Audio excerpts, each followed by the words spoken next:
College के इस WhatsApp group में आप सभी का स्वागत है। तो प्यारे बच्चों, आइए हम पढ़ते हैं कक्षा 10 की मैथमेटिक्स का पहला चैप्टर वास्तविक संख्या। वास्तविक संख्या क्या होती है? वास्तविक संख्या जो है परिमेय और अपरिमेय संख्याओं का समुच्चय होता है। ये दो संख्याएं ऐसी होती हैं जिन्हें आप परिमेय और अपरिमेय कहते हैं। इनके अतिरिक्त हमारी मैथमेटिक्स में अन्य विभिन्न संख्याएं पाई जाती हैं। जैसे सबसे पहले हम कुछ संख्याओं के बारे में बात कर लेते हैं।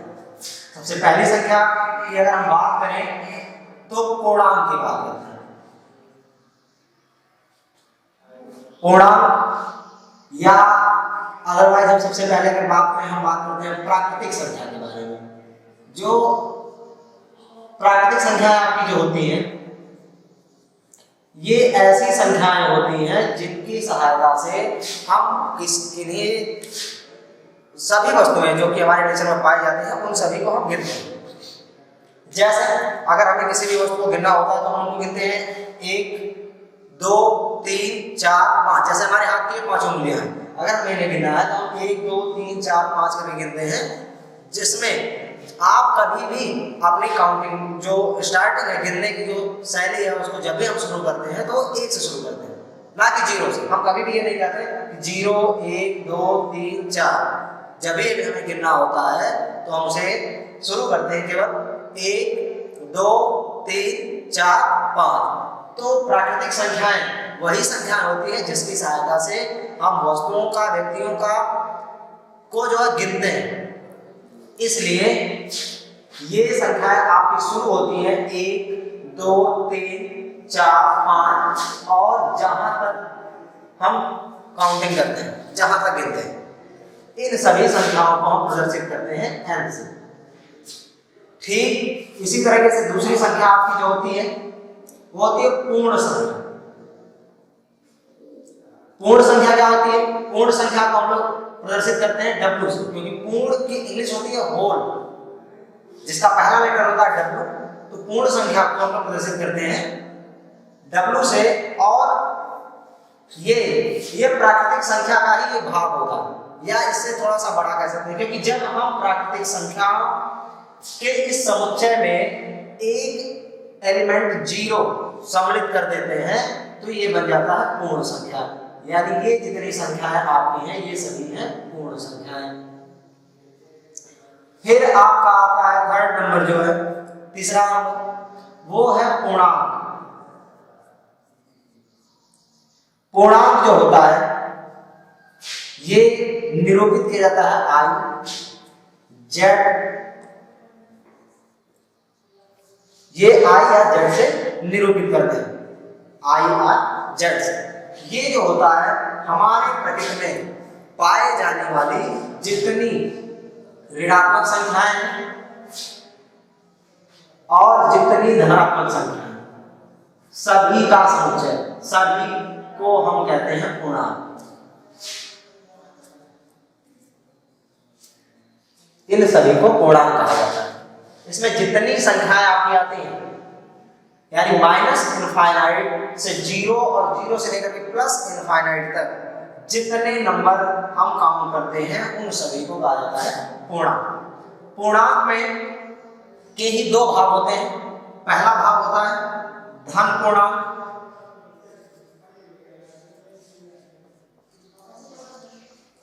और दूसरा भाग होता है ऋण पूर्णांक। धन पूर्णांक और ऋण पूर्णांक, तो ये दोनों ही पूर्णांक के भाग होते हैं।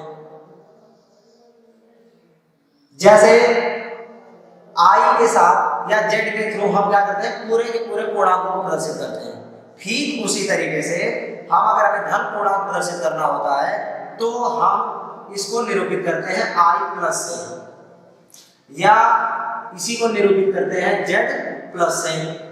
और ये भाग होते हैं इसी पूर्णांक का आधा भाग, यानी 0 से धन लेना है तो 0 से हम प्लस की ओर बढ़ेंगे, यानी 0 से हम बढ़ेंगे 1 2 3 4 5 से लेकर के प्लस इनफाइनाइट तक, यानी अनंत तक जितना आप काउंट करते हो। तो सारे अंक ये हमारे कहलाते हैं धन पूर्णांक। इसी तरह ऋण पूर्णांक इनको निरूपित करते हैं हम i माइनस या z माइनस, और ये आपके जो अंक होते हैं ये ऋण से लेकर के ऋण इनफाइनाइट तक होते हैं। तो इनको हम लोग इस तरीके से निरूपित करते हैं।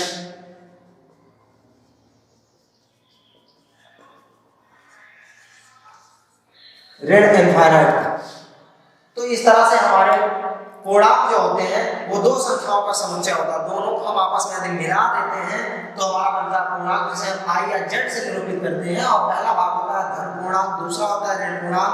धन पूर्णांक जो आपका होता है वो +1 से इनफाइनाइट तक, ऋण पूर्णांक जो आपका होता है ऋण 1 से लेकर के ऋण इनफाइनाइट तक।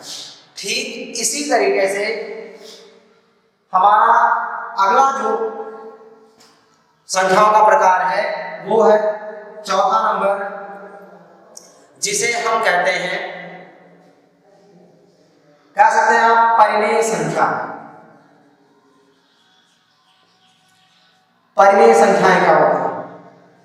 परिमेय संख्याएं ऐसी संख्याएं होती हैं, इनको हम या एक तरह से कह सकते हैं कि परिमेय संख्या को हम समुच्चय में, जैसे हमने इनको अंकों में लिखा, तो परिमेय संख्याओं को हम अंकों में दर्शा नहीं सकते, इन्हें एक परिभाषा की सहायता से दर्शाया जाता है।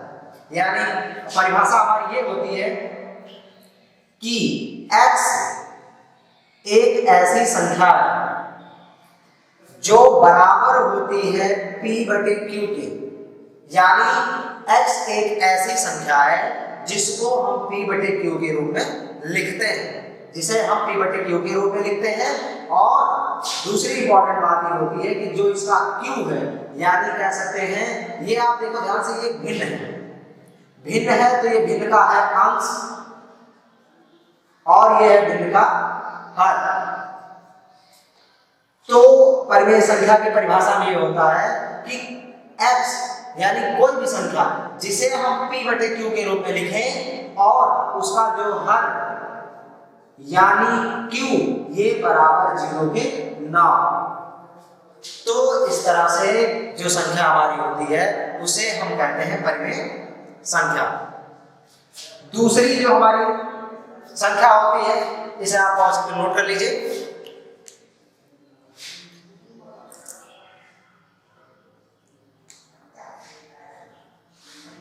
चलिए आगे देखते हैं हम अन्य संख्याओं के बारे में, जो है जैसे हमने पढ़ा परिमेय संख्या। परिमेय संख्याएं हमारी ऐसी संख्याएं होती हैं जिन्हें हम p/q के रूप में लिखते हैं और जिनका हर जो होता है वो 0 के बराबर नहीं होता, लेकिन इसी के बाद जो इसका अपोजिट नंबर होता है वो इसका अपोजिट नंबर होता है पांचवा प्रकार, जिसे हम कह सकते हैं वो होता है अपरिमेय संख्या। अपरिमेय संख्या ये ऐसी संख्याएं होती हैं, या आप कह सकते हैं कोई ऐसी संख्या जिसे साधारणतः हम इसको तोड़ के आपको बता देते हैं। देखिए जो सामान्य तौर पर ये होता क्या है, हमने परिमेय के बारे में पढ़ा जिसे हम p/q के रूप में लिखें और उसका हर जो हो वो 0 के बराबर ना हो। लेकिन यहाँ हम अपरिमेय संख्या के बारे में पढ़ेंगे, ये उसका ठीक उल्टा होता है। जैसे हम कह सकते हैं किसी ऐसी संख्या को जिसे हम p/q के रूप में ना लिख सकते, इसके रूप में वो ना लिखा जाए, इसके रूप में वो ना लिखा जाए। और या ये कह सकते हैं कि ऐसी संख्या जिसे हम p/q के रूप में तो लिखें, इस रूप में वो लिखा जाए, लेकिन जो उसका हर है वो बराबर 0 है। तो ये देखो आप ध्यान से आप इस मैटर को देखिए, ये पूरी तरीके से परिमेय का उल्टा है।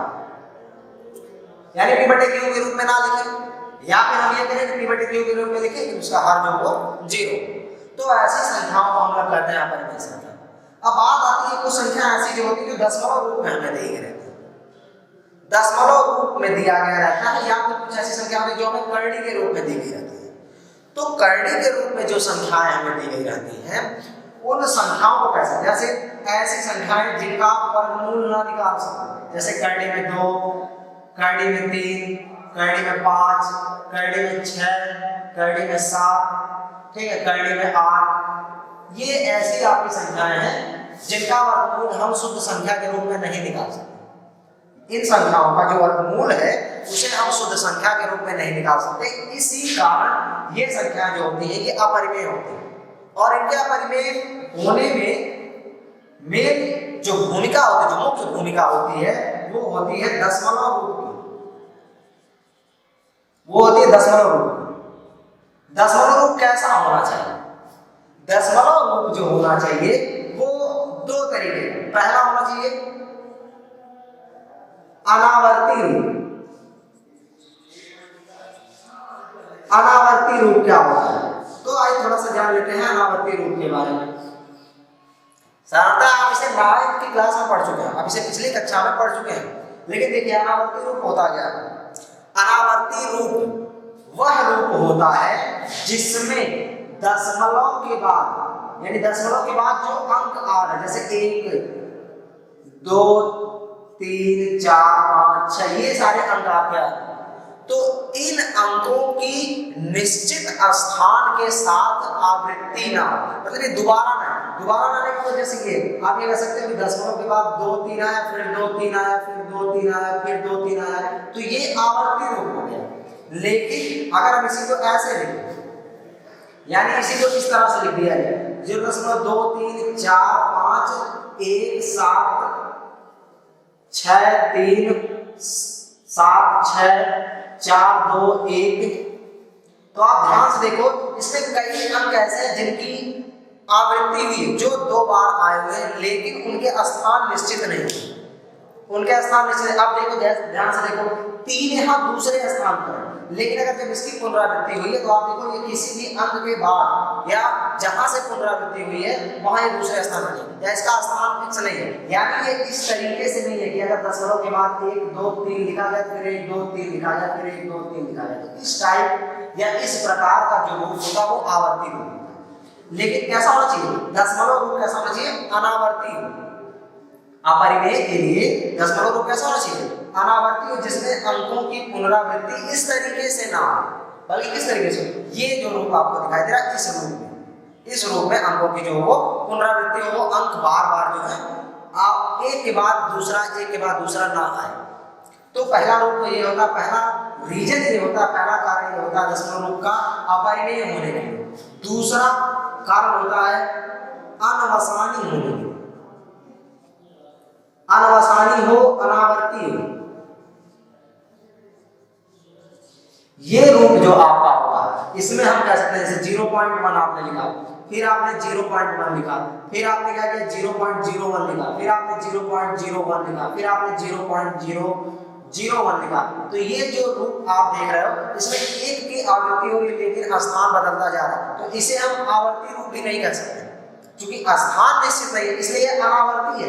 और आप देखो 0 का जो मध्य में आने वाला जो 0 है, इसका हर बार इसका एक अंक बढ़ता जाएगा, यानी यहाँ 1 0, यहाँ 2 0, यहाँ 3 0, यहाँ 4 0 होगा, तो इस तरह से बार बार ये बढ़ता जाएगा। तो ये जो रूप होता है वो कहलाता है अनवसानी।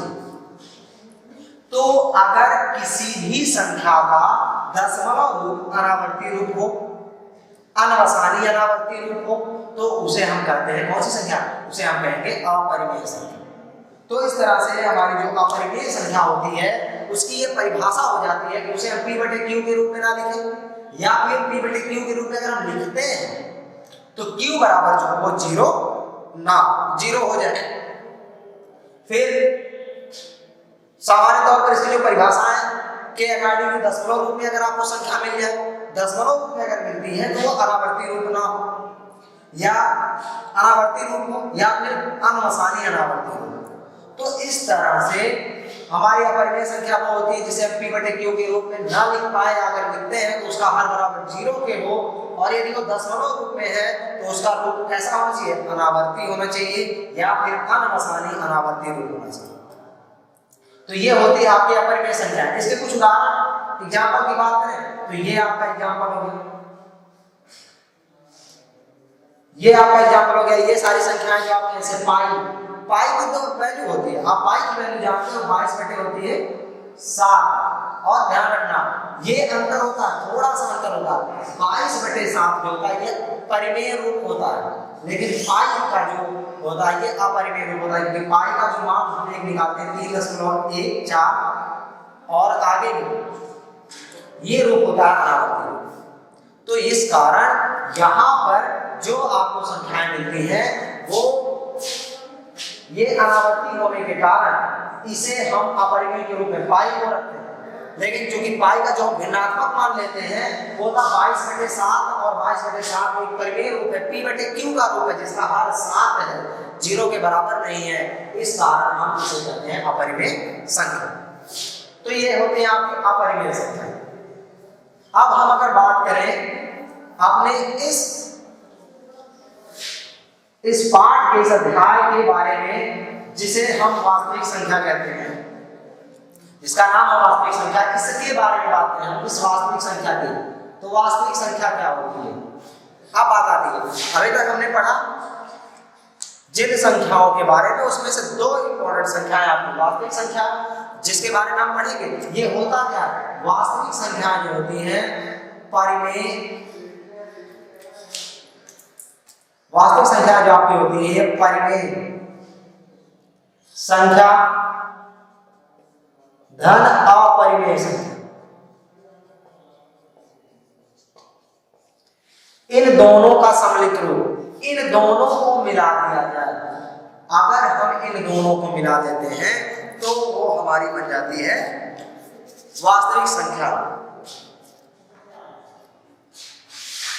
यानी वास्तविक संख्या परिमेय और अपरिमेय संख्याओं का क्या होता है, समुच्चय होता है, सम्मिलन होता है। इनको मिला दिया जाए, जितनी संख्याएं आपकी परिमेय हैं अपरिमेय, अगर हम उन सबको मिला देते हैं तो बनती है हमारी कोई संख्या वास्तविक संख्या। यानी यदि कोई आपसे पूछे कि भाई वास्तविक संख्या कैसे करते हैं, तो हम उनको क्या बताएंगे, हम ये बताएंगे कि वास्तविक संख्या जो होती है वो परिमेय संख्या और अपरिमेय संख्याओं का समुच्चय होता है।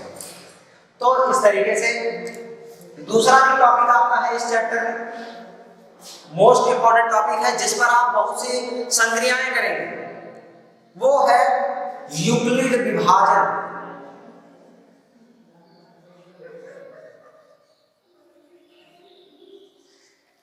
यूक्लिड विभाजन प्रमेयकरण,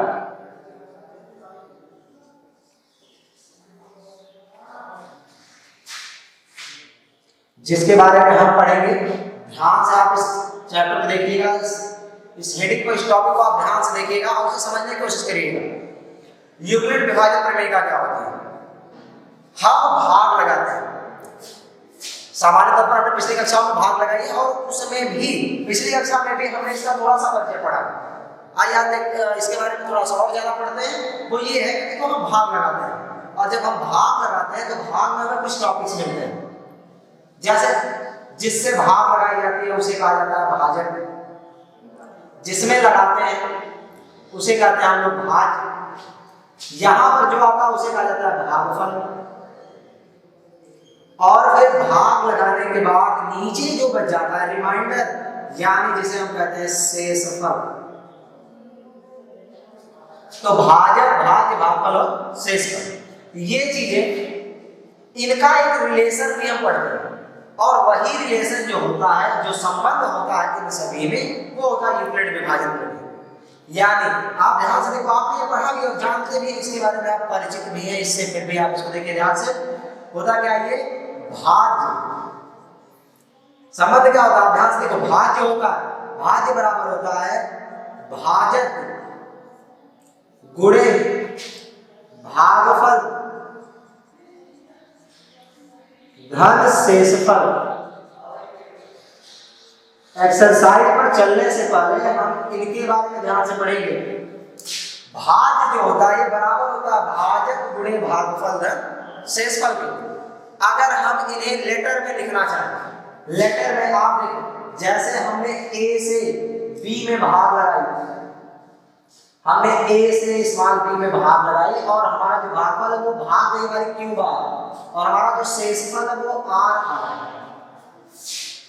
तो हम देखते हैं, हम यहां से लिखेंगे b बराबर ए क्यू प्लस आर। अब बात आती है आर क्यू, यह भाग कब तक लगाएगा, तो हम ये जानते हैं कि भाग हम तब तक लगाते हैं जब तक कि हमारा शेषफल किससे छोटा ना हो, भाजक से। जैसे हमने अगर 3 से हमको लगानी है 15 में भाग, हमें 3 से 15 में भाग लगानी है, तो हम सीधे जाते हैं 3, 4 बार भाग जाएंगे, 12, 3 आ गया, या सॉरी ये देखो अगर हम 3 से यहाँ 17 में लगाते हैं, 17 देखो यहाँ से 3 से अगर हम 17 में लगाते हैं तो 3 25 हमारा आता है 15 और यहाँ था 2, तो अगर बढ़ा के कितना शेष बचा, शेष पर देखो आ गया 2। और अगर हम 2 में 2 की बात करें तो देखो 2 किससे छोटा है, 3 से। अगर 2 3 से छोटा है तो हम भाग आगे ले जाएंगे, नहीं लेंगे। अगर यही 2 क्या होता, 3 से बड़ा होता, 3 से बड़ा होता तो हम भाग आगे ले जाते। जैसे अगर हमने यहाँ लिख दिया 2, हमने यहाँ 2 लिख दिया तो हम 5 बार ले गए, 15 यहाँ 2 आया, अब हमने 2 उतार दिया तो यहाँ देखो शेषफल कितना आ गया, 22 आ गया। अब ये शेषफल क्या है, 3 से बड़ा, अभी तक छोटा था तो हम भाग नहीं ले गए, लेकिन अब ये शेषफल कैसा हो गया, बड़ा हो गया, किससे, 3 से। अब 3 से बड़ा होने पर हम इसमें भाग ले जा सकते हैं। तो शेषफल की कंडीशन है कि अगर वो इससे बड़ा आया तो भाग जाएगी, लेकिन अगर छोटा आया तो भाग नहीं ले जा सकते। और बाय द वे अगर यहाँ पर 0 आ गया, यहाँ पर 0 आ गया तो हम क्या कहते हैं कि इस संख्या से ये संख्या पूरी तरीके से विभाजित है। तो शेषफल की जो कंडीशन है वो क्या बनती है, जहां हम ये शेषफल को परिभाषित कर सकते हैं इस तरीके से कि यह 0 से बड़ा या बराबर होगा, क्योंकि 0 से छोटा नहीं आता, शेषफल कभी भी ऋणात्मक नहीं आता। तो वो क्या होगा, 0 से या तो बड़ा होगा या फिर बराबर होगा, और छोटा होगा किससे, जिससे हमने भाग लगाई है, यानी किससे, भाजक से। तो इसको अगर हम शब्दों में लिखना चाहें तो जो हमारा शेषफल है वो 0 से बड़ा होगा या बराबर होगा और छोटा होगा किससे, भाजक से।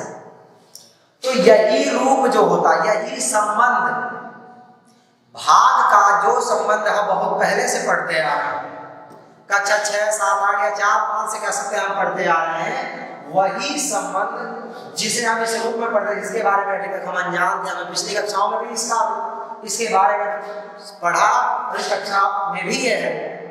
तो आप देखो वही रिलेशन आपका कहलाता है यूक्लिड विभाजन प्रमेय का।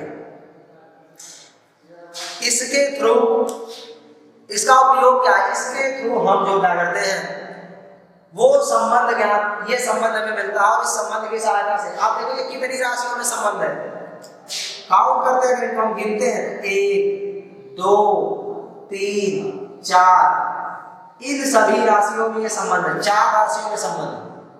तो 4 राशियों में संबंध है, तो 4 राशियों में अगर हमें कोई 3 पता हो, जैसे भाज्य पता हो गया, भाजक पता हो गया, भागफल पता हो गया, तो आप किसकी वैल्यू निकाल सकते हो, आप वैल्यू फाइंड कर सकते हो शेषफल की। अगर आपको शेषफल पता है, भागफल पता है, भाजक पता है, तो आप किसकी वैल्यू निकालोगे, भाज्य की। यानी किसी भी 3 के पता होने पर हम चौथी वैल्यू निकाल सकते हैं। इसकी सहायता से हम मासा भी ज्ञात करते हैं, किसी संख्या का मासा ज्ञात करते हैं। आइए देखिए कैसे इसकी सहायता से मासा ज्ञात करते हैं। हमें प्रश्न भी इसी तरह मिलते हैं कि भाई यूक्लिड विभाजन प्रमेयिका का प्रयोग करके 2 संख्याओं का आप मासा निकालो। तो आप देखो कैसे ज्ञात करते हैं हम 2 संख्याओं का मासा। जैसे हमने 2 संख्या ले ली, एक ले ली हमने 420 और दूसरे में ले ली 130। इन दोनों का हमें क्या निकालना है, इन दोनों का हमें निकालना है मासा, जिसे हम कहते हैं HCF। अब आप ध्यान से जानते हो, आप इसके बारे में पढ़े भी हो मासा। तो ध्यान से क्या होता है, मासा में जो मा होता है इसका मतलब होता है महत्तम। महत्तम का मतलब क्या होता है, ये आप जानते हो, सबसे बड़ा। मासा का मतलब होता है, मासा में जो मा आपका है, ये इंपॉर्टेंट है। इसका मतलब होता है महत्तम मतलब सबसे बड़ा। सा का मतलब तो आप जानते हैं। तो हम निकालें कैसे? देखो यूक्लिड विभाजन प्रमेय का प्रयोग करके अगर हमें इन दोनों का क्या निकालना हो, मासा निकालना हो, कैसे निकालेंगे? तो हम बचपन से पढ़ते आ रहे हैं कि ये रूल होता क्या कि छोटी संख्या से हम भाग लगाते हैं बड़ी संख्या। तो छोटी संख्या हमारी है 130, बड़ी संख्या है 420। तो हम किसमें क्या करेंगे? इससे इसमें भाग लगाएंगे। हमने विभाजन के तरीके से पढ़ा, यहाँ इसके रूप में कैसे निकालना है? क्योंकि दोनों ही रूप आपका एक है, दोनों में से आप किसी भी को लगाओगे, एक आप जान रहे हो, दूसरा आप देखो। तो हम भाग लगाएंगे 130 से 420 में। तो कैसे? उसको अपने उसी संबंध पर लिखेंगे। जैसे अगर हमने भाग लगाई 420 में, हमने भाग लगा दी 130 से, तो कितनी बार भाग जा सकते हैं? आप देखो 3 बार ले जा सकते हैं। 3 बार ले जाए, 3 शून्य शून्य, 3 त्रिका 9, 3 एकम 3। हमने घटाया 0 आया, 12 में से 2 घटा दिया 3 आ गया, शेष पर आया 30 जो कि इससे छोटा है। तो अगर हम इसे अपने उसी संबंध के आधार पर लिखें तो हम देखो लिख सकते हैं भाज्य की तरह। यहां पर होता है भाज्य, यहां पर होता है आपका भाजक और यहां होता है भागफल। तो यहां अगर हम बात करें तो भाज्य आपका कितना है 420 और इसे अगर आप लिखेंगे भाजक यानी 130 गुणे कितनी बार? 3 बार। और शेषफल कितना आ जा रहा है? 30 आ जा रहा है। अब देखो भाषा निकालने में हम ये करते हैं जितना शेषफल बचता है इसी से हम अपने जो हमारा भाजक है उसको फिर भाज्य बना देते हैं। जैसे 130 यहाँ था तो 130 को हम यहाँ लिख देते हैं और फिर हम इसमें भाग लगाते हैं। अब आप ध्यान से देखो 130 से 130 में भाग लगाए कितना आया, कितनी बार जाएगा? तो 4 बार ले जा सकते हैं। 4 बार ले जाए तो 4 के शून्य शून्य और 4 के 12 यानी 120 आएगा। घटा लिया जाए तो यहाँ पर 10 बचेगा। अब फिर इसको उसी तरह से लिखा जाए तो यहाँ देखिए आपका भाज्य है 130 और उसमें भाजक आपका है 30 जिसमें आप भागफल आपका है 4 और शेषफल आपका आ गया है 10। अभी भी आपका शेषफल 0 नहीं है तो आप भाग और ले जाओगे और फिर पुराने तरीके से आप क्या करोगे 30 को फिर भाज्य बना दोगे यानी हम भाग ले जाएंगे 30 में। तो कितनी बार ले जाएंगे? 3 बार ले जाएंगे और ऐसा करने के बाद यहाँ पर जो शेषफल है वो आपका आ जाएगा 0 आ जाएगा। तो अगर हम उसको लिखते हैं तो ध्यान से देखो यहाँ पर आपका है 30 भाजक आपका है 10। हम 3 बार भाग ले गए और हमारा जो शेषफल है वो 0 आ गया। तो जब शेषफल 0 आ जाए, जब भाग लगाने की इस प्रक्रिया में जब शेषफल 0 आ जाए तो जिससे हमने भाग लगाई यानी उस अवस्था में हमारा जो भाजक है वही क्या कहलाता है? वही हमारा कहलाता है मासा या फिर कहलाता है HCF। ठीक है, वही हमारा कहलाता है HCF जिससे हम लोग अपनी इन दोनों संख्या का क्या कहेंगे? मासा कहेंगे। तो इस तरीके से हम इस तरीके से भी मासा ज्ञात कर सकते हैं। इस रूप में भी लिख करके इसे यूक्लिड विभाजन प्रमेय का रूप कहते हैं। और अगर हम इसको इस तरीके से जो हम पुराना तरीका अपना पढ़ते आए हैं अगर इस तरीके से भी हम ज्ञात करते हैं तो इनका भी मासा हम इस तरीके से निकाल लेंगे। तो इन तरीकों से में से हम जिसको भी, ये आपका पहला तरीका, ये आपका दूसरा तरीका और ये आप एक तरह से कह सकते हो ये आपका कौन सा तरीका? ये आपका है पुराना तरीका जो आप पढ़े हो, जो आप एक तरह से समझ लो कि आपके दिमाग में इसकी एक एक बात ये आपने समझ रखा है। ये आपको कक्षा 6 से पढ़ाया जा रहा है और ये आपको नया मिल रहा है जो आपको पिछली कक्षा से मिल रहा है।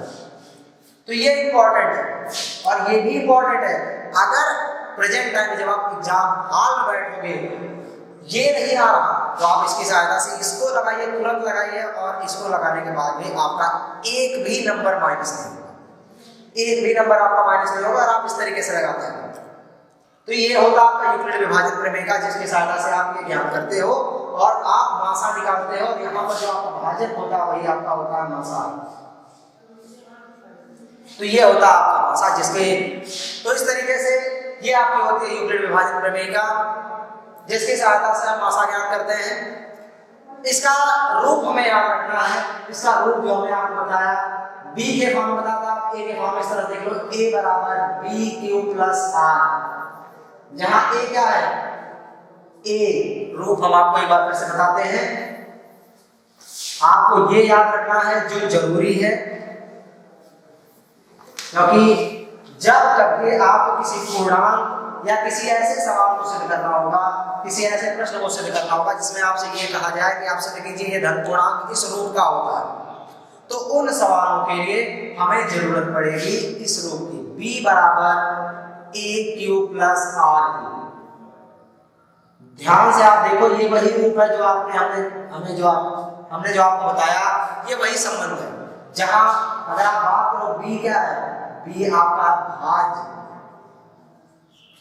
a क्या है भाजक, q क्या है भागफल, r क्या है शेषफल,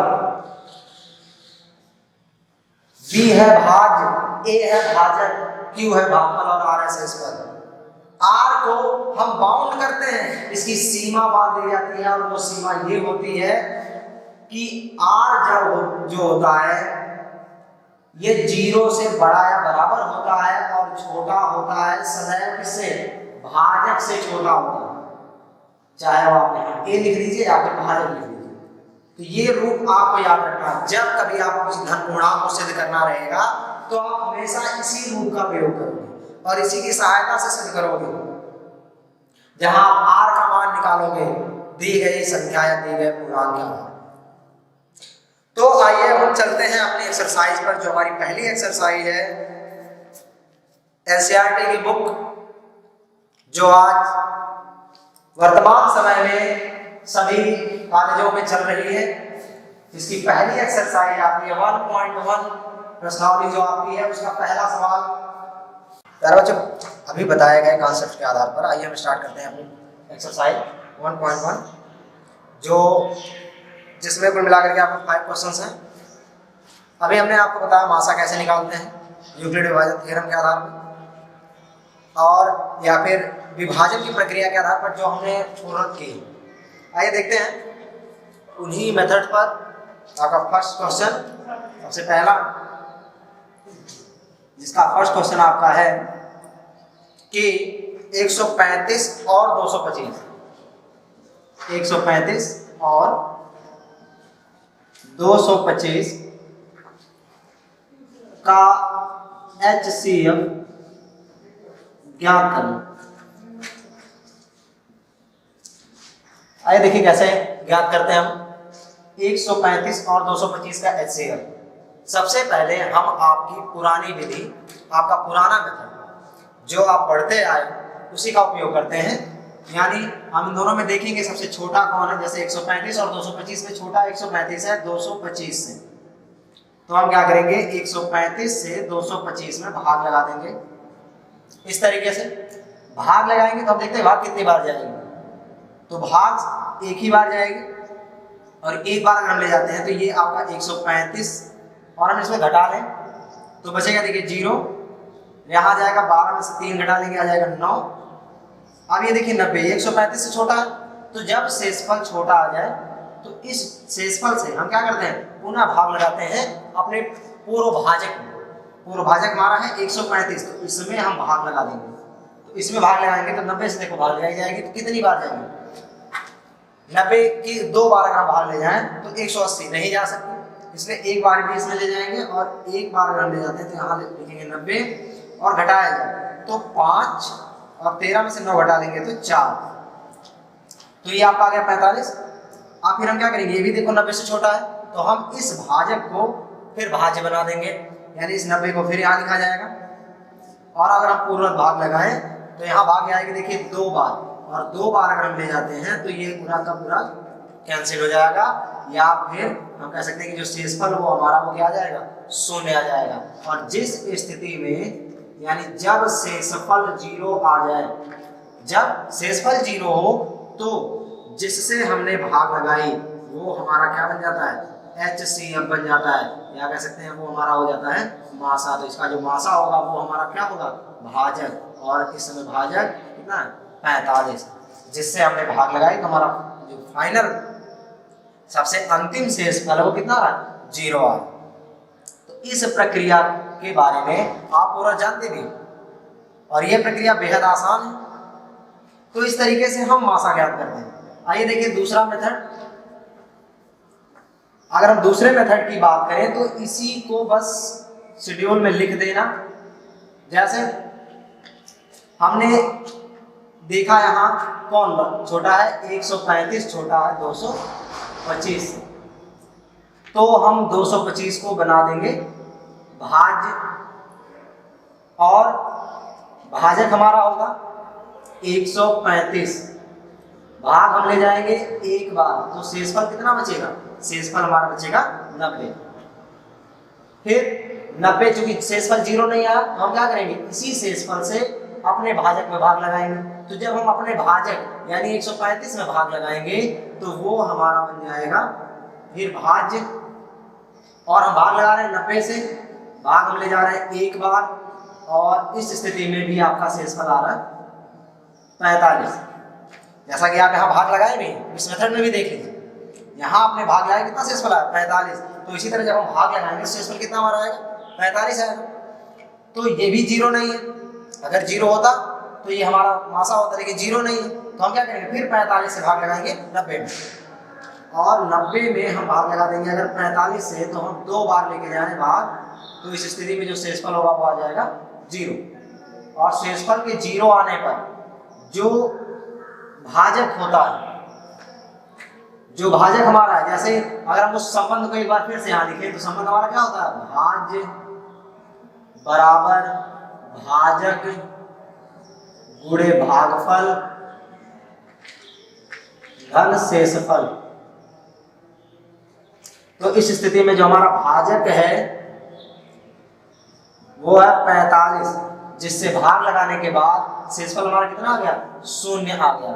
और जब शेषफल 0 आ जाए तो जो भाजक होता है वही हमारा क्या बन जाता है HCF बन जाता है, वही हमारा बन जाता है मासा, यानी हमारा मासा कितना हो जाएगा 45। तो इस तरीके से चाहे आप बोर्ड एग्जाम में इसको लगाइए, इस मेथड से लगाइए या इस मेथड से लगाइए, ये दोनों ही मेथड यूक्लिड विभाजन प्रमेयिका के आधार पर है। दोनों को ही यूक्लिड विभाजन प्रमेयिका कहते हैं, क्योंकि इन्हीं में ये जो है आपका इसी संबंध से आया है, भाज्य बराबर भाज्य गुणे भागफल धन शेषफल। तो अगर आप किसी भी मेथड को लगाओगे तो वो आपको आपके एग्जाम में पूरा का पूरा अंक आपको दिलाए। तो ये मेथड पुराना है जो आप करते आए, ये थोड़ा सा इसी का दूसरा रूप है, और कुछ ज्यादा परिवर्तन नहीं है। जो आप इसमें करते हो वही आप यहाँ लिखते हो, लेकिन इस रिलेशन, इस संबंध के माध्यम से, भाज्य बराबर भाजक गुणे भागफल धन शेषफल के माध्यम से। तो इस तरीके से हम मासा ज्ञात करते हैं। आप लोग इसे नोट कर लीजिए।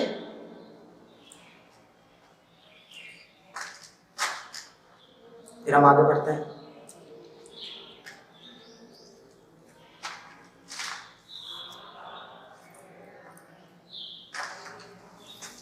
इस तरह से इसमें फर्स्ट क्वेश्चन में आपके 2 और जिनका मासा आपको ज्ञात करना है, और वो पहली जो इसका दूसरा क्वेश्चन आपको दे रखा है वो है 196 और 38,220, इसका मासा ज्ञात करना है। इसी का थर्ड क्वेश्चन है 867 और 255, जिसका मासा आपको ज्ञात करना है। तो जो मेथड हमने आपको अभी अभी बताया है उसी मेथड से आप क्या करेंगे, इन दोनों का भी मासा ज्ञात करेंगे। जैसे आपने फर्स्ट क्वेश्चन 135 और 225 का आपने HCF ज्ञात किया, ठीक, आप उसी तरीके से दोनों में से, चाहे इस भाग विभाजन मेथड का या फिर इस तरीके से, दोनों में से किसी एक तरीके को, एक मेथड को लगा करके आप इनका मासा ज्ञात करोगे। अपने बोर्ड एग्जाम में अगर आपको ऐसा प्रश्न मिलता है तो आप दोनों में से केवल एक ही मेथड का यूज करोगे। ऐसा नहीं कि हमने जैसे यहाँ दोनों लिखा तो आप दोनों लिखो, नहीं, दोनों नहीं लिखना आपको। आपको क्या करना है, केवल एक ही मेथड लगा करके अपने प्रश्न का आंसर निकालना है, अपने प्रश्न को जो हल करना है। तो इस तरीके से हम अपने प्रश्न को हल करेंगे, चाहे आप ये तरीका लगाएंगे चाहे आप ये तरीका लगाएंगे, दोनों में से एक तरीके के थ्रू आप इन दोनों प्रश्नों को सॉल्व कर लीजिएगा, इनका सलूशन ज्ञात कर लीजिएगा। चलिए आगे बढ़ते हैं हम अपने दूसरे प्रश्न की ओर। देखो दूसरा प्रश्न हमारा है कि दर्शाइए कि कोई धनात्मक विषम पूर्णांक 6q + 1, 6q + 3 या 6q + 5 के रूप का होता है। तो बात आती है सम और विषम की। तो देखिए सम विषम होता क्या है, आप परिचित भी हो इनसे। सम संख्या और विषम संख्या, मोस्ट इंपॉर्टेंट फैक्ट होता है इनमें। वो क्या होता है, 2 से विभाजित हो जाए,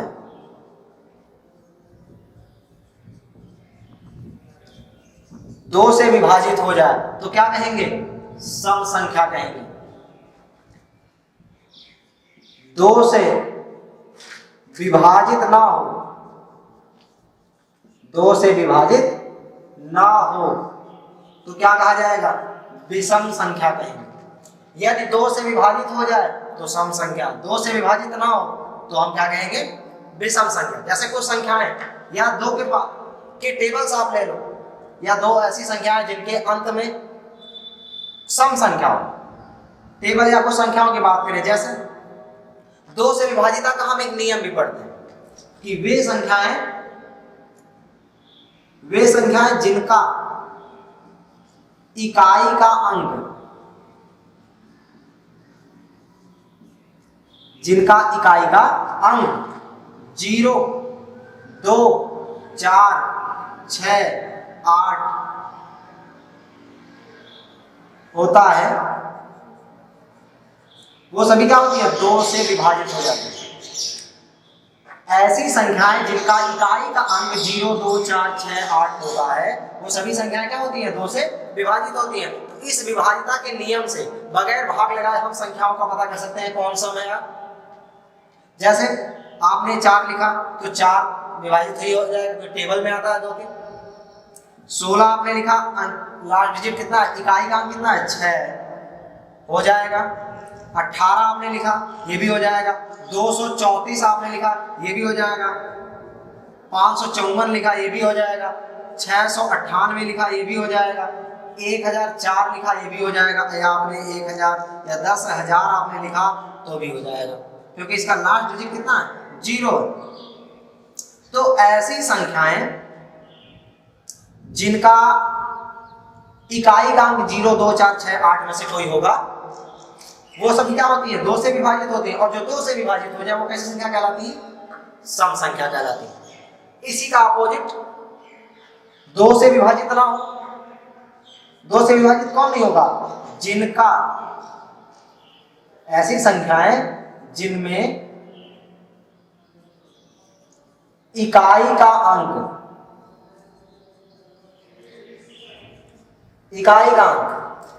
क्या क्या होना चाहिए, इनके अलावा होना चाहिए। जैसे क्या क्या आपने, इनके अतिरिक्त होना चाहिए। जैसे 0 नहीं होना चाहिए तो 1 हो, 2 नहीं होना चाहिए 3 होना चाहिए। 2 अगर नहीं होगा, 4 नहीं होगा तो कौन होगा, 3 होगा, 5 होगा, 7 होगा, 9 होगा। जिनका इकाई का अंक ये रहेगा वो सभी क्या होंगी, 2 से विभाजित नहीं होंगी। और अगर 2 से विभाजित नहीं होंगी तो वो सभी क्या कहलाएंगी, विषम संख्या कहलाएंगी। तो इस तरीके से जैसे 221, 37, 57, 41 या बड़ी से बड़ी आप कोई भी संख्या ले लो, 999, 945, तो कोई भी संख्या जिनका, या आप ऐसे कर सकते हो, जिनमें भी 353 आप ले लो, कोई भी अंक जिनमें इकाई का अंक कैसा होना चाहिए, 1, 3, 5, 7, 9 हो, वो सभी क्या कहलाएंगे, वो 2 से विभाजित नहीं होंगी, और जब 2 से विभाजित नहीं होंगी तो वो क्या कहलाएंगे, विषम संख्या कहलाएंगे। जिनका इकाई अंक 0, 2, 4, 6, 8 होगा वो क्या होंगी, 2 से विभाजित होंगी, इसलिए वो क्या कहलाएंगे, सम संख्या कहलाएंगे। ये तो बात हो गई संख्याओं की। अगर हम कुछ बहुपद ले, कुछ व्यंजक ले लिए जाए, बीजगणितीय व्यंजक ले लिए जाए, तो उनके लिए हम क्या कहेंगे, उनके लिए इंपॉर्टेंट फैक्ट क्या होगा आपका, उनके लिए आपका इंपॉर्टेंट फैक्ट होगा कि उन व्यंजकों के गुणनखंड में, व्यंजकों के गुणनखंड में 2 आए तो वो क्या, कैसी संख्या कहलाएंगी, वो सम कहलाएंगे। जैसे हमने ले लिया 2x + 4, ये एक व्यंजक है। अगर बात करें हम इसका गुणनखंड करें तो 2 कॉमन लेंगे और हमको मिलेगा x + 2। आप देखो गुणनखंड में 2 मिला। आपने लिया 6x + 14, तो आप इसमें भी 2 कॉमन लोगे तो 3x + 7 लिखोगे, इसमें भी 2 मिला। आपने ले लिया 8x स्क्वायर, तो आप देखो इसे लिख सकते हो 2 गुणे 2 गुणे 2 गुणे x गुणे x गुणे x, 2 बार। तो इस तरीके से अब इसमें भी देखो 2 गुणनखंड में आया। तो ऐसी संख्याएं जिनके गुणनखंड में क्या आ जाए, 2 आए, वो सभी कैसी संख्या कहलाएंगी, सम संख्या। अदरवाइज अगर उनके गुणनखंड में 2 नहीं आ रहा है तो वो सभी क्या कहलाएंगे, वो सभी कहलाएंगे विषम संख्या। यानी व्यंजक के गुणनखंड में 2 ना तो वो सभी क्या कहलाएंगे, विषम संख्या कहलाएंगे। जैसे हमने लिया 7x, अब 7 का गुणनखंड केवल 7 गुणे 1 होता है, तो आप ध्यान से देखो इसमें है ही नहीं। अगर आपने लिया 3x + 3, तो आपने 3 कॉमन ले लिया, x + 1 लिखा आपने, इसमें 3 है, 2 है ही नहीं, तो ये भी विषम हुआ। कुछ शर्तों के आधार पर यदि प्रयुक्त चर के मान दिए गए हों तो सम हो सकता है, लेकिन अगर चर के मान नहीं दिए गए तो ये किस श्रेणी में आएगा, ये श्रेणी में आएगा विषम संख्याओं की। जैसे 5x + 1 आपने ले लिया, नहीं ले सकते आप 2 कॉमन, तो विषम है। आपने 6x + 7 ले लिया, 2 कॉमन ले सकते हैं, नहीं ले सकते व्यंजक से, इसलिए भी नहीं है।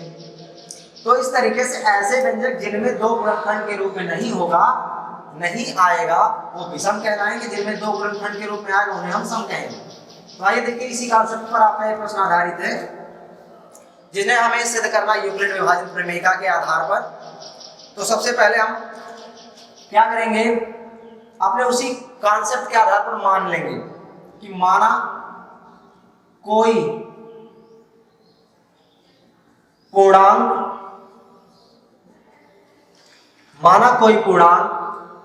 x बराबर है 6q + r, जहां हमने आपको बताया था r क्या होता है, शेषफल होता है, और r को हम क्या करते हैं, डिफाइन करते हैं। किस तरीके से कि ये 0 से बड़ा या बराबर होता है और छोटा होता है हमेशा किससे, हमारे भाजक से। छोटा होता है हमारे भाजक से, तो यहाँ हमारा भाजक कितना है, 6, तो 6 से क्या होगा, छोटा होगा। तो अगर 6 से छोटा होगा, 0 से बड़ा या बराबर होगा, तो r के संभव मान क्या हो सकते हैं, r के संभावित मान, r के संभावित मान क्या क्या हो सकते हैं, आप ध्यान से देखो। 0 हो सकते हैं, कोई 0 के बराबर हो सकता है, 1 हो सकता है, 2 हो सकता है, 3 हो सकता है, 4 हो सकता है, 5 हो सकता है, लेकिन 6 नहीं हो सकता। क्योंकि 6 से क्या होना चाहिए, छोटा होना चाहिए। तो इस तरह से r के जो संभावित मान होंगे 0, 1, 2, 3, 4, 5 होंगे। अगर इन्हीं मानों को उठा के यहां रखें, इन्हीं सभी मानों को एक एक करके अगर इस कॉन्सेप्ट, इस व्यंजक में रखा जाएगा, तो आपको देखो x के क्या कौन कौन से रूप मिलेंगे। तो आइए देखिए, r के मान रखने पर प्राप्त x के रूप आपको कौन कौन से मिलेंगे। अगर आपने 0 रखा तो आपको केवल मिलेगा 6q, अगर आपने 1 रखा तो आपको मिलेगा 6q + 1, अगर आपने 2 रखा तो आपको मिलेगा 6 प्लस 2, अगर आपने 3 रखा तो 6 प्लस 3, फिर आपने 4 रखा तो 6 प्लस 4, आपने 5 रखा तो 6 प्लस 5। अब ये सभी क्या है, x के रूप है। अब आपको इसमें छांटना है कि कौन सम है कौन विषम। तो आप देखो जिनके गुणनखंड में 2 आएगा वो क्या होंगे, सम होंगे। जिनके गुणनखंड में 2 नहीं आएगा वो क्या होंगे, विषम होंगे। तो पहले सम छांट लेते, जो बाकी बचेंगे वो सभी विषम हो जाएंगे। जैसे आप देखो 6 का गुणनखंड होता है, 6 का गुणनखंड क्या होता है, 2 गुणे 3, तो पहला में 2 आ रहा है तो इसलिए क्या हो गया, सम हो गया। तो यहां लिखेंगे प्राप्त रूपों में 6 क्यों, इन दोनों को देखा जाए, यहां से 2 कॉमन, इसमें से हम 2 कॉमन नहीं ले सकते क्योंकि यहाँ 1 है, लेकिन यहाँ ले सकते हैं 2 कॉमन ले सकते हैं। अगर हमने 2 कॉमन ले लिया तो क्या हो जाएगा, 3 प्लस 1 होगा। तो हमने 2 कॉमन लिया, इसलिए ये भी क्या हो गया, ये भी हो गया सम, यानी 6 प्लस 2 भी आपका सम हो गया। इसी तरह 4 वाले इस फैक्टर में से भी ले सकते हैं, तो ये भी क्या हो गया, सम हो गया।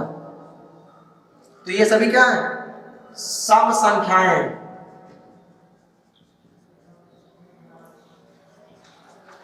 इसलिए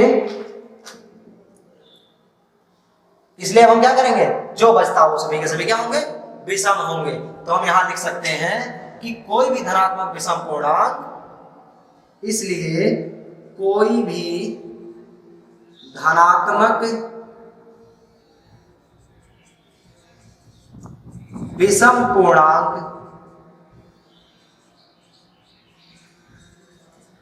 कोई भी धनात्मक विषम पूर्णांक वो किस रूप का होगा, जो हमारे बचते हैं। जैसे कौन कौन से बचता है, पहला हमारा बचा 6 प्लस 1, दूसरा बचा 6 प्लस 3, तीसरा बचा हमारा 6 प्लस 5 के जैसा होगा। तो इस तरीके से हम इसको सिद्ध करेंगे। इस मेथड, जो आपका मेथड है कौन सा, यूक्लिड विभाजन, यहां देख लो आप, यही है वो मेथड जिसके आधार पर हम सिद्ध करेंगे। बाकी यहाँ तो आपको इन लाइनों में आपको क्या छांटना है, इन लाइनों में केवल आपको सम और विषम छांटना है। तो हमने सम और विषम का कॉन्सेप्ट आपको बताया, जिसमें से 2 कॉमन ले सकते हैं। जिनके गुणनखंड में 2 आएगा वो क्या कहलाएंगे, सम कहलाएंगे। जिनके गुणनखंड में 2 नहीं आएगा वो क्या कहलाएंगे, विषम कहलाएंगे। तो इनमें 2 आ रहा है, इन तीनों में 2 आ रहा है इसलिए सम है, इन तीनों में 2 नहीं आ रहा है इसलिए क्या है, विषम।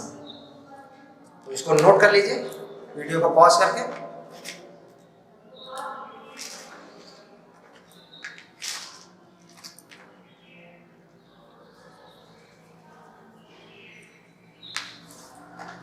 चलिए बढ़ते हैं हम अपने अगले प्रश्न की ओर।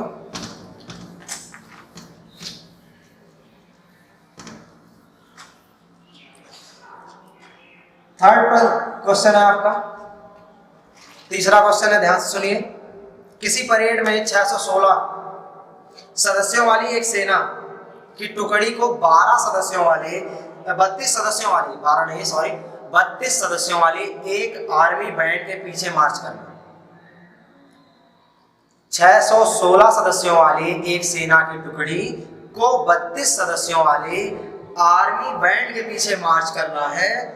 दोनों समूहों को समान संख्या वाले स्तंभों में मार्च करना है। संख्या कितनी होनी चाहिए, समान होनी चाहिए, और उनकी अधिकतम संख्या ज्ञात करनी है। उनकी क्या ज्ञात करनी है आपको, अधिकतम संख्या।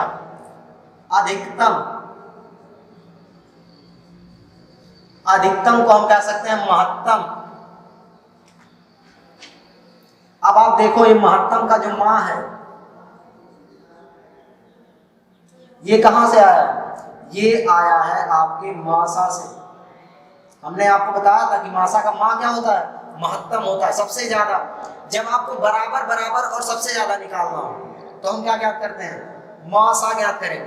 तो हम मासा निकालेंगे तो यहाँ किसको डिवाइड करना, यहाँ सेना की टुकड़ी की जो सबसे अधिक संख्या है 616, इसे किस में कितने में डिवाइड करना, 32 सदस्यों वाली टीम में बराबर बराबर करना है। तो हम क्या करेंगे, इन्हीं दोनों का क्या निकाल लेंगे, इनका जो है इनका ज्ञात कर लेंगे, का मासा ज्ञात कर लेंगे। तो देखो कैसे निकालेंगे, फिर एक बार इस तरीके से पुराना मेथड आप तो संभवतः आप इसे कर ले जाओगे, यही कॉन्सेप्ट है इसका माजा आप याद कर लीजिएगा। ये आपके वही पुराने प्रश्न की तरह से। तो चलिए आगे बढ़ते हैं, क्योंकि ये प्रश्न आपके लिए बेहद ही आसान है, आपको मेथड भी बताया गया तो आप इसे कर ले जाओगे। तो आइए देखते हैं क्वेश्चन नंबर 4। अब एक छोटा सा बदलाव आप देखेंगे इस प्रश्न में।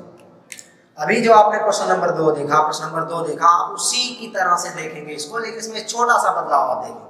और वो बदलाव ये है कि हमें यूक्लिड विभाजन प्रमेयिका का ही प्रयोग करके सिद्ध करना है कि किसी धनात्मक पूर्णांक का वर्ग किसी यम के लिए, कोई पूर्णांक यम है जिसके लिए किसी धनात्मक पूर्णांक का वर्ग 3m या 3m+1 के रूप का होता है। तो आइए देखिए उस छोटा सा बदलाव क्या होता है। हम पहले यूक्लिड विभाजन प्रमेयिका का प्रयोग करके मान लेंगे माना किसी पूर्णांक x के लिए x बराबर जो दे रखा उसी से मानेंगे 3q + r को डिफाइन कर लीजिए। r क्या है, जहां r बराबर आप क्या लिखोगे, या r को कैसे डिफाइन करोगे आप, 0 से बड़ा या बराबर और छोटा किससे, 3 से। इसलिए r के संभावित मान क्या होंगे, r के संभावित मान क्या क्या हो सकते हैं। r के संभावित मान होंगे, देखो 0 होगा, 1 होगा, 2 होगा, 3 नहीं होगा। 3 से क्या चाहिए, छोटा चाहिए। 3 नहीं हो सकता, 3 से छोटा, यानी 2 हो सकता है, 1 हो सकता है, और 0 के बराबर होना चाहिए, उससे बड़ा होना चाहिए, या तो 0 हो सकता है। तो इस तरह r के मान कौन कौन से मिले, 0, 1, 2। तो x के रूप क्या मिलेंगे, x के रूप क्या होंगे, अगर हम 0 रख दें तो 3q, 1 रख दें तो 3q + 1 मिलेगा। अगर हम 2 रख दें तो क्या मिलेगा, 3q + 2 होंगे। ये सभी क्या होंगे, x के रूप होंगे। अब हमें क्या करना है, इसी x का वर्ग करना है। तो धनात्मक पूर्णांक हमें लिया x ने, इसी x का क्या करना है, वर्ग करना, और किसी पूर्णांक m के लिए इसको सिद्ध करना है।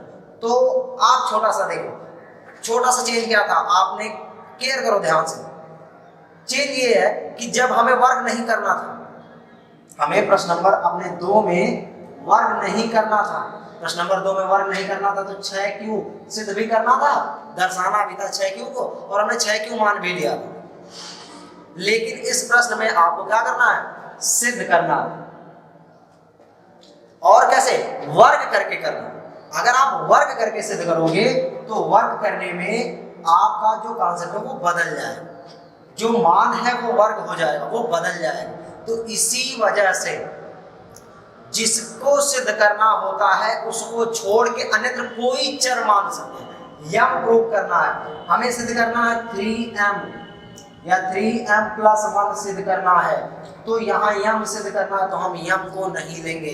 यम के अलावा a b c d e f g h i j k कोई भी लेटर हम ले सकते हैं। तो यहाँ हमने क्यों लिया था, ये देखिए क्यों पर ले। हम क्या करेंगे, अब इसका वर्ग करेंगे। तो हम क्या करेंगे, देखो x² करते हैं, हमने पूर्णांक का क्या किया, वर्ग किया। तो पहला कॉन्सेप्ट लेके वर्ग करते हैं। अगर तो हम पहला कॉन्सेप्ट हमारा 3q, और इसको लेके हम अगर वर्ग करें तो देखो 3 का वर्ग होगा 9, और q का होगा q²। इसको हम लोग लिख सकते हैं 3 × 3q²। अब आप ध्यान से देखो, अगर हमने इसका वर्ग किया हमें मिला 9q², और फिर क्या करेंगे 3 × 3q² लिखेंगे। फिर यहाँ हम क्या करते हैं, इसको मान लेते हैं, तो यहाँ आपका हो जाएगा 3m। हमने क्या कर दिया, इसकी जगह पे हम रखा, तो यहाँ उसे लिख भी देंगे कि जहां m बराबर 3q²। फिर देखते हैं, पुनः एक बार वर्क करते हैं दूसरा कॉन्सेप्ट लेके, और दूसरा हमारा क्या है 3q + 1।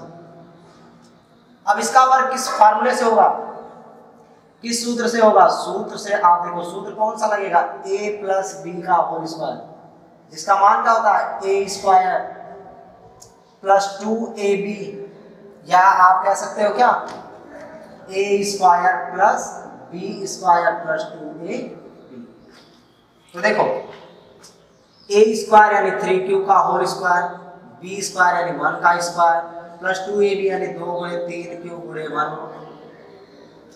तो अगर हम करें तो हमको क्या मिल जाएगा, हमको मिल जाएगा 9q स्क्वायर। यहां बात करते हैं, इनका गुणा कर लिया जाए कितना आ जाएगा, 2/3 6q प्लस 1।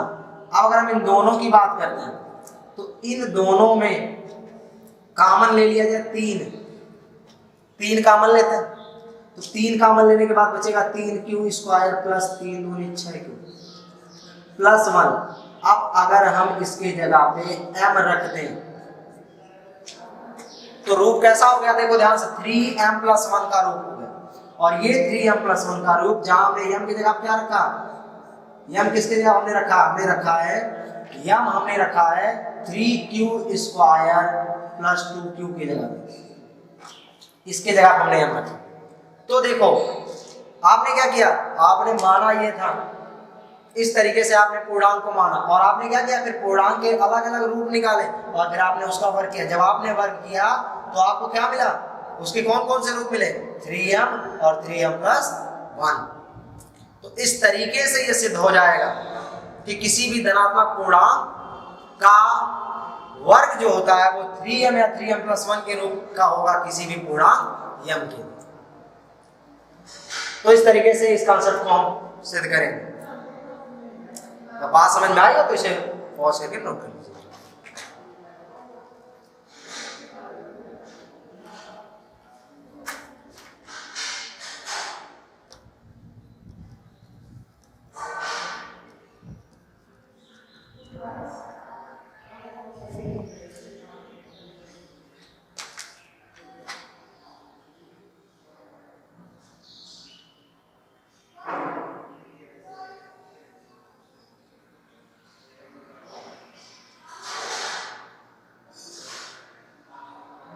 चलिए देखते हैं, हम बढ़ते हैं हम अपने अगले प्रश्न की ओर, जो हमारा लास्ट प्रश्न है इस एक्सरसाइज का। तो आइए देखते हैं प्रश्न नंबर 5 और इस एक्सरसाइज का सबसे लास्ट प्रश्न है। ये भी क्वेश्चन नंबर 4 की तरह, उसी की तरह सेम टू सेम उसी की तरह से है, एकदम उसकी तरह से, बस थोड़ा सा डिफरेंट है। और वो थोड़ा सा डिफरेंट क्या है, हमने वहां वर्ग किया और यहाँ क्या करेंगे, हम यहाँ वर्ग नहीं करेंगे बल्कि यहाँ क्या किया जाएगा, यहाँ वर्ग नहीं बल्कि वर्ग की जगह पे क्या करेंगे, हम यहाँ वर्ग नहीं करना, वर्ग की जगह पे हम करेंगे घन। घन आप जानते हो घन क्या होता है, घन का मतलब होता है, वर्ग का मतलब होता है किसी की 2 घात लगा देना, और घन का मतलब होता है उसे कितनी घात लगा देना, 3 घात लगा देना। तो आइए देखते हैं कैसे करेंगे। प्रश्न आपका क्या है कि यूक्लिड विभाजन प्रमेयिका का प्रयोग करके दर्शाइए कि किसी धनात्मक पूर्णांक का घन 9m प्लस 1 या 9m प्लस 8 के रूप का होता है। तो आइए देखते हैं कैसे, उसी सब प्रश्न की तरह से, प्रश्न नंबर 4 की तरह से हम पहले क्या करेंगे, मान लेंगे, माना किसी धनात्मक पूर्णांक x के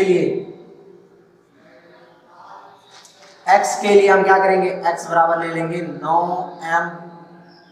यम सिद्ध करना तो यम नहीं लेना, क्या कर लेना है, q ले लेते हैं हम, 9q प्लस r को डिफाइन कर लो, जहां r क्या होगा, बताइए, 0 से बड़ा या बराबर और छोटा होगा भाजक यानी 9 से। इसलिए r के संभावित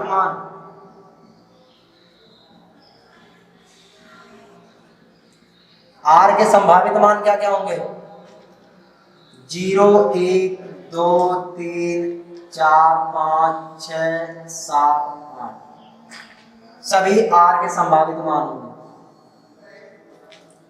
इसलिए आपको x के रूप कौन कौन से मिलेंगे, x के रूप कौन कौन से मिलेंगे, पहला रूप आपको मिलेगा 9q, फिर 9q प्लस 1, फिर 9q प्लस 2,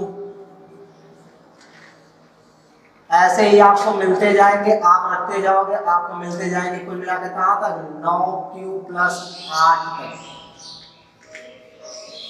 इतने आपको x के रूप मिलेंगे। रूप भी मिल गए। अब क्या करना आपको, घन करना। तो आइए देखते हैं घन कैसे करेंगे। पहला रूप लिया हमने घन करना, तो पहला रूप हमने लिया 9q और इसका करेंगे घन।